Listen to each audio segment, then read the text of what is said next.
Ayan o. So may Ford EcoSport tayo dito na i-share guys no. So turo natin kung paano magpalit ng cabin filter, saan yung location ng cabin filter nya no. So latest to na Ford EcoSport no. So di ko sigurado yung model, ilagay ko na lang siya thumbnail no. Yun. So punta tayo dito. Ayan no. So inangat ko lang yung ano niya, yung cover niya dito. So yan, nilagyan ko siya ng tali para makagawa tayo ng maayos dyan sa loob sa kanyang filter no. So dapat kontrolado yung paghila nyo guys para hindi ma-damage yung bearings nya. Okay, dito yung filter nya. Ito. Ayan. Meron siyang ano, 5 na screw, yun no. Ayan. Ayan, nilagyan natin ng ilaw. So yun, 5 screw. Okay, so natanggal ko na to kasi pull out ko na yung filter nya. Ito yung filter nya oh. Sobrang dumi na. Ayan, so ngayon andito na yung bago na pinalit ko no. Ayan, tanggalin natin uli para makita nyo guys yung posisyon ng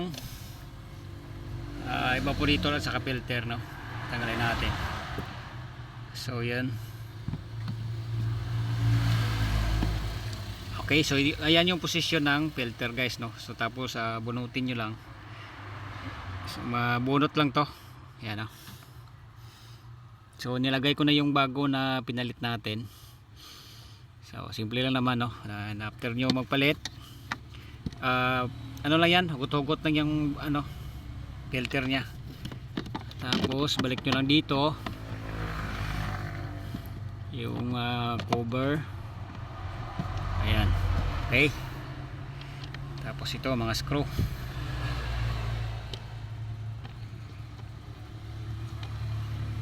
So inangat ko lang yung ano dito para wala na tayong masyadong baklasin. Good pa yung evaporator dyan guys, malinis pa. So filter lang yung palit natin. Ano kasi ito magtanggal buong dashboard. So simple lang yung kunin niyo dito yung kunti lang na alikabok, tapos maraming tatanggalin no. So yan lang. Pwede kayo mag-spray ng nozzle na maliit dito sa evaporator nya. Good na yan.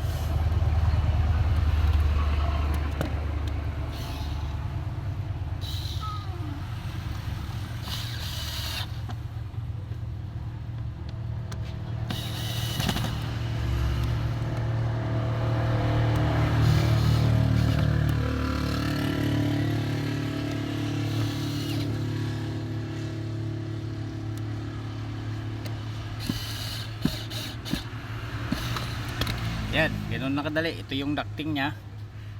Ayan. Pwede na natin ibalik dito. Okay. Tapos may ducting din na maliit. Ayan.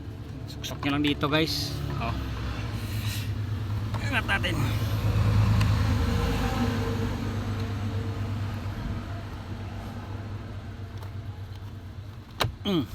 Yun. Tapos may screw dito. May screw yan. Okay. Then release na nyo to. Tapos balik na yung cover at saka yung 10mm dito no. Ayan na. So ganun lang kadali guys. Ayan. Okay. So finish na to.